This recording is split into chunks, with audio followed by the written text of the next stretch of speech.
Bonjour à tous, nous nous retrouvons pour la troisième vidéo de notre petit cycle sur les personnages de l'Ancien Testament, toujours en nous appuyant sur ce livre « Devenir enfin soi-même » que vous voyez à l'écran. Nous avons vu dans la première vidéo Adam et Ève avec toutes leurs difficultés à accepter ce qu'ils sont, à accepter leurs limites. Dans la deuxième vidéo, nous avons vu le personnage de Abraham qui apprend la liberté, sa propre liberté par rapport à l'héritage de son père en particulier, la liberté aussi qu'il doit donner à son fils. Alors un certain nombre d'entre vous ont été un peu choqués par cette scène-là du sacrifice d'Isaac. Heureusement que dès le départ, le narrateur nous dit que c'était un test pour mettre Abraham à l'épreuve. Dieu ne voulait pas que Isaac soit tué.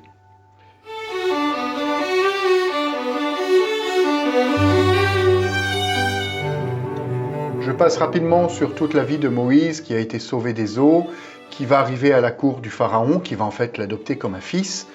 Et il va rester 40 ans à la cour de Pharaon, mais en même temps il sait qu'il est hébreu, il est sensible à l'injustice que vit son peuple, et à un moment il va tuer 2 Égyptiens qui sont en train de frapper un hébreu. Il va devoir fuir d'Égypte, parce que son père adoptif, Pharaon, veut le tuer, et donc il va partir et aller dans un autre pays. Il va traverser le désert, et c'est là qu'il va faire une expérience extraordinaire.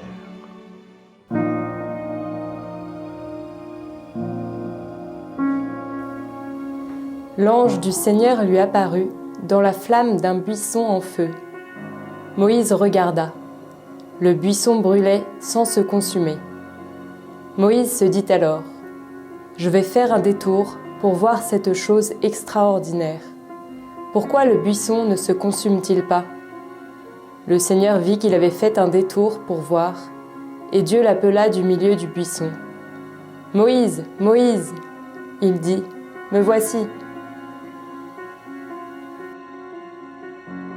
Moïse porte de grands désirs dans son cœur. Tout d'abord, il a vu cette injustice, ce que vit son peuple, et il a cherché en tout cas à essayer de réparer cette injustice. En même temps, il est exilé, donc il porte aussi ce désir de pouvoir revenir auprès de son peuple, même si pour le moment c'est impossible. Eh bien en fait, ce feu, il représente exactement le désir de Moïse. Il représente aussi le nôtre. Ce désir, le désir que nous portons, il nous pousse à aller plus loin, il nous fait grandir. Mais en même temps, on peut voir dans nos propres vies que parfois le désir nous conduit vers des convoitises décevantes, vers des choses qui ne vont pas nous combler, finalement, qui vont nous rendre malheureux. Le désir va nous manger, nous consumer. Mais Dieu ne m'invite pas à abandonner mes désirs. Dieu il me propose plutôt de les vivre avec lui. Que ce désir, comme le feu qu'il y a dans le buisson, ne me consomme pas, mais puisse m'éclairer, puisse me porter. Avec l'aide de Dieu, mes désirs vont pouvoir me porter plus loin, vont pouvoir me faire grandir, vont pouvoir participer à mon identité, à ce que je suis vraiment.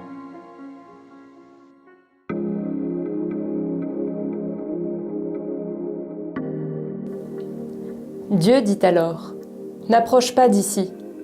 Retire les sandales de tes pieds, car le lieu où tu te tiens est une terre sainte. » Et il déclara : « Je suis le Dieu de ton père, le Dieu d'Abraham, le Dieu d'Isaac, le Dieu de Jacob. » Pourquoi Dieu demande-t-il à Moïse de retirer ses chaussures? Parce que le sol est saint. Il y a la présence de Dieu, d'accord, mais pourquoi enlever ses chaussures? Eh bien, nous pouvons nous poser la question, dans quel endroit j'enlève normalement mes chaussures? Eh bien, c'est chez moi. C'est lorsque je suis à l'aise, que je suis confortable. Et on voit qu'avec cette proposition que Dieu fait à Moïse d'enlever ses chaussures, loin d'une espèce de distance qu'il veut garder, Dieu propose à Moïse une intimité. Dieu va proposer de rentrer dans cette présence de Dieu comme chez lui. Et finalement, Moïse va accueillir cette mission de libérer le peuple des Hébreux, de pouvoir faire sortir ce peuple de l'Égypte. Et on va voir, en passant un peu rapidement sur beaucoup d'éléments, nous allons voir qu'en fait cette libération, c'est pas d'abord une libération physique.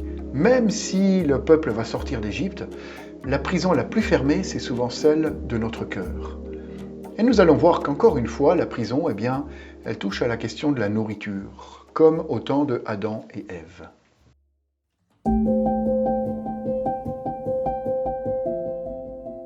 Nous passons sur toute l'histoire des 10 plaies d'Égypte, sur le fait que le peuple ait traversé la mer Rouge à pied sec.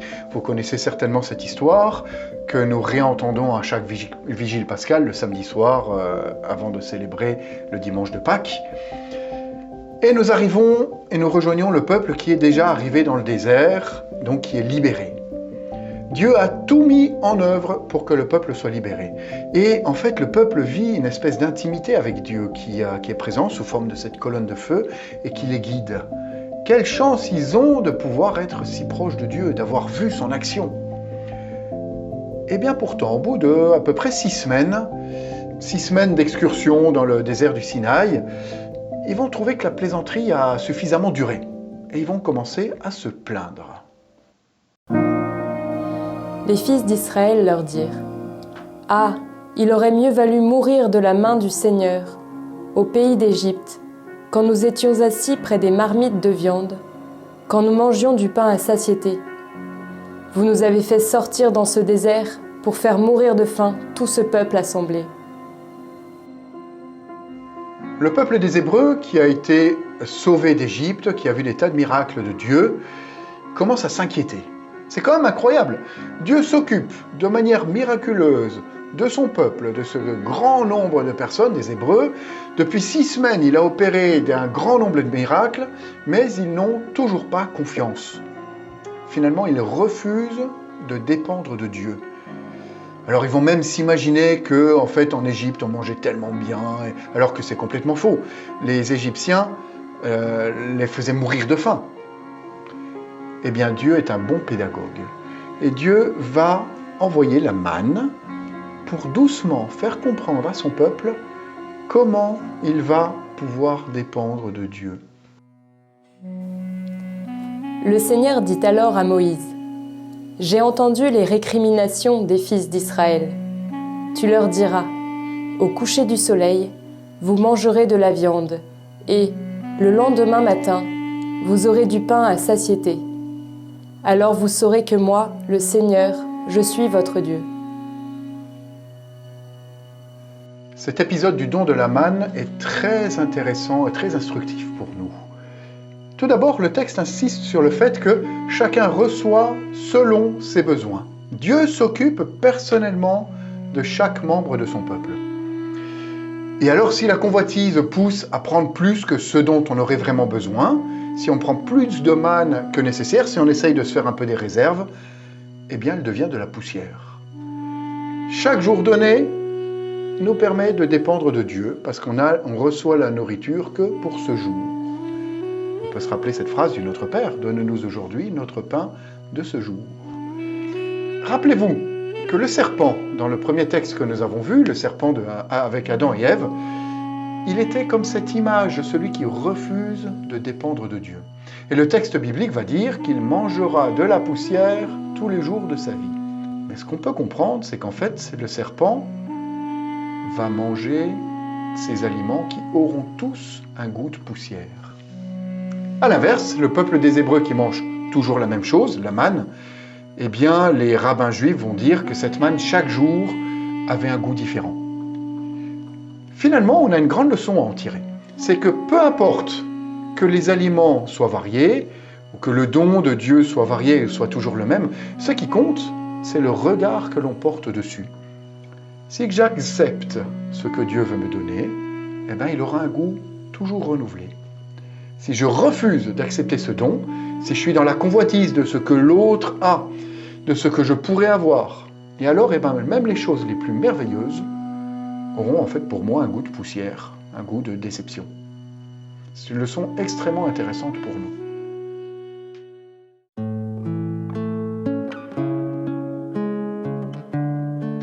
Je conclus avec un autre épisode de ce récit. Moïse va recevoir l'Esprit de Dieu pour pouvoir gouverner tout ce peuple, et même cet esprit va être transmis à d'autres personnes pour pouvoir qu'il puisse être aidé dans son gouvernement. En fait, l'image de la manne, eh bien, se réalise en nous à travers cette réalité. Dieu nous donne chaque jour son Esprit Saint. Dieu nous permet chaque jour, à travers son esprit, de pouvoir vivre avec lui, de vivre dans son intimité, Vous voyez, d'enlever nos chaussures et de pouvoir vivre tout proche de Dieu comme un ami. Une des conséquences du don de l'Esprit Saint à Moïse, ça va être son humilité. Et en fait, ce qu'on constate, c'est que celui qui accepte de dépendre de Dieu, eh bien, il va attirer les autres. Donc finalement, j'ai deux choix. Soit avec la convoitise, je sors de moi-même, je ne suis plus moi-même, soit avec l'Esprit de Dieu, j'accepte d'être moi-même avec mes limites, et alors je vais attirer les autres. Pensons par exemple à saint François d'Assise, qui a accepté au XIIe siècle de vivre dans la pauvreté, de dépendre de Dieu. Pensons à Mère Teresa, qui elle aussi va accepter la pauvreté pour pouvoir vivre avec les pauvres, les accompagner. Pensons à une figure plus locale avec Pauline Jaricot, qui va bientôt être béatifiée, et qui a choisi en fait de vivre elle-même sur sa colline de Fourvière et de vivre dans la pauvreté pour accompagner les pauvres et pour la mission de l'Église. Voilà, ces figures, poussées par l'Esprit de Dieu, continuent d'attirer encore aujourd'hui. Eh bien voilà ce que Dieu veut faire avec chacun de nous.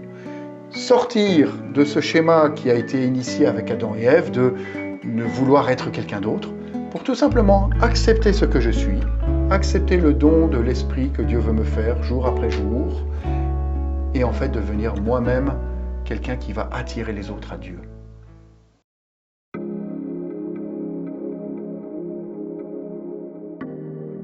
Comme d'habitude, nous vous proposons 3 questions. Et je vous le rappelle, vous n'êtes pas obligé de répondre aux 3 questions. Certaines sont peut-être un petit peu plus difficiles. Voilà, vous choisissez ce que vous avez envie de dire. Donc la première question, c'est, je reprends cette image de la rencontre de Moïse avec Dieu. Est-ce que je suis habitué à cette image d'un Dieu qui veut que je sois à l'aise avec lui, que j'enlève mes chaussures? Est-ce que je suis habitué à cette image d'un Dieu qui désire être en intimité avec moi, qui désire avoir une relation personnelle avec moi? Deuxième question, c'est est-ce que j'ai l'exemple d'une personne qui m'a touché par son humilité, comme Moïse?